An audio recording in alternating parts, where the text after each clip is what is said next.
lynxes. Welcome everyone. G'day guys. Today we have EUC wheelers, finally. And Tom's.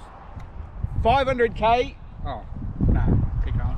1000k, Keep going. 2000k. Keep going. A review of the Leaper Kim Lynx. 2,724 kilometers. Made a list. Got any questions, let me know. And that concludes our video.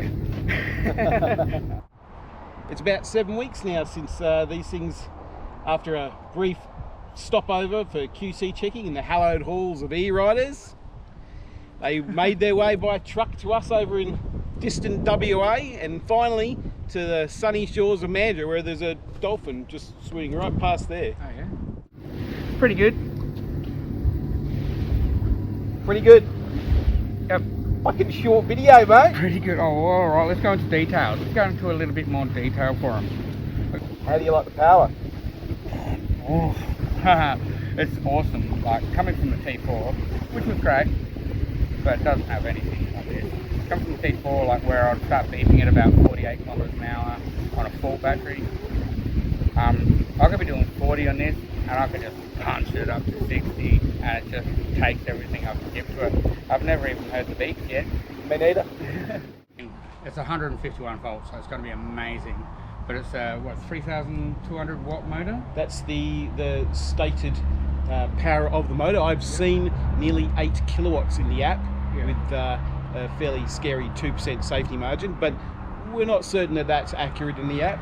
Yeah, I don't really know. All I do is ride it, and the power is just... I've never had a wheel like this where I can go full lean and it's just going to keep going. Yep. Like, I don't even worry about having cutouts, because I don't get to that ridiculous speed where you get them, and it's got the power to do it. Just cruising slowly, doing like 35 to 40 everywhere, I'll probably get about 120. Yeah. But when I ride like I do on private property, doing between 40 and 60 most of the time, I'm getting about 80 to 90 kilometers on runs like that, but I still haven't ran it all the way down. Like I still had 2 bars yesterday after 93 kilometers. From Mandurah all the way to Perth. Yeah, which is quite a long way, really. Put in perspective, it'll be like going from Brisbane to the Gold Coast. Yeah, it took well a lot longer than a 6-pack. Yeah, yeah. Right, so the pedals on the Lynx. All right, well the pedals, I like them. They're big enough, these studs are nice, they don't have that ridge around the edge like the Sherman S did, which made them slippery, so I've never had any issues with grip, even riding on one foot, which will show you a little clip of it from stage. But I'm quite happy with them. I can't fault them, but I think Tom might have a different idea. Yeah, look, I think premium wheel should have come with adjustable pedals, and the dihedral angle, Yeah. I find far too steep, and I needed to level mine out before I got foot comfort. How do you find riding it? I love it. I absolutely love it. It's the best wheel I've ever had. I've only had 13, but which isn't that low. I'm no Marty Beck, but yeah, I've only had 13. But this one just shits all over all of them. I love it. That suspension is amazing. Yeah, and the headlight's the best light I've had on any wheel. Like my Kingsong 16X, after a little while you got dust in it and stuff, and it was very dim light on the ground, and you could see fuck all.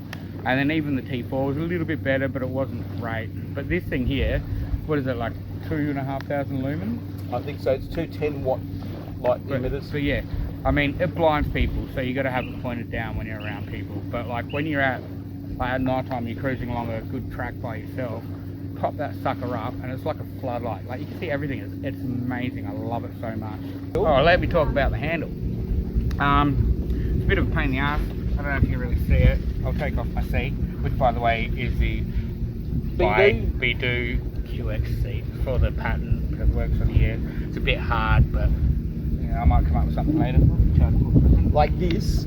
How cushy is that, eh? Oh, deluxe. Made it himself. Deluxe. Alright, the handle. When I press it in, it clicks in under there, and then it doesn't stay in the up or down position. I can fix it, but it's a pain in the ass. Also, when I do jumps or stairs or whatever, pops up from there, and that's the seat up, which is not good. If they can fix the handle, that's great. Otherwise, it's not the end of the world. I need to fucking tape it down or something. Stand. I'm umming and ahhing about getting rid of it. I mean, it's super handy, but it's like the tow ball on a car. Like, when you're using it, it's really handy, but when you're not using it and you smack your shin on it, it fucking hurts. And I find that the spot on my shin that I bash on the stand is the same spot that pushes on the, what's that brand called? B-Tow? B2 pads. Same brand as pads. Yeah, so it's pushing on that spot and it hurts. And I'm also consciously worried about it hitting the coping when I'm dropping into bowls. So I'm considering getting rid of it, but I do like having it there. Just don't like smacking the shin on it all the time. Maybe I'll make something for up here, like a couple of little ball sort of things, so I can just rest it down on its back. I don't know. I never used to ride with pads. I used to joke about them being riding aids for people who can't ride good. But my T4 had those ones. They weren't movable. They were just a little pad in each end, and you do get used to pressing against them. So I'm happy with this setup with these pads here. I don't mind the pedals. I'm partial to them.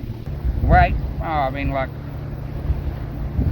it's heavy, but it's not that heavy. You got the handle at the front and the back, so it makes it easy enough to lift. Or you can use the stand. Like, Love using the stand for that. It doesn't feel super heavy for a large wheel.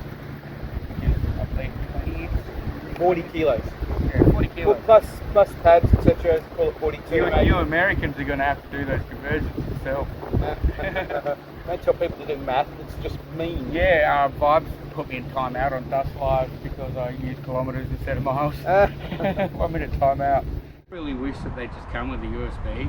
Yeah, why not? You got such a large battery at your disposal, and it just seems crazy. Like some of my older wheels, like my 16X had a USB port, and that I use that all the time. Like I don't have to worry about forgetting my power bank. It lasts a lot longer. Like, and it's great if you go camping even. So if you converted that to 12 volt, there's 200 amp hour of battery there. 200 amp hour at 12 volts. I don't understand any of this. That's why I asked the question. All you camping nerds out there are going, ooh. I know, right? 200 amp hour? I actually just Holy went cow. camping over the Easter weekend, and I took it with me, and it's great because you can just get on it and explore. Did you cuddle No, in your tent? no, I didn't even bring her inside. She's the only wheel I've ever given a name. Oh, what is your wheel's name? Lynxy. Lynxy. Yeah. You know, that makes sense. And also, if you're buying a wheel from them, you can use code WHEELER50 to get $50 off. So there you go.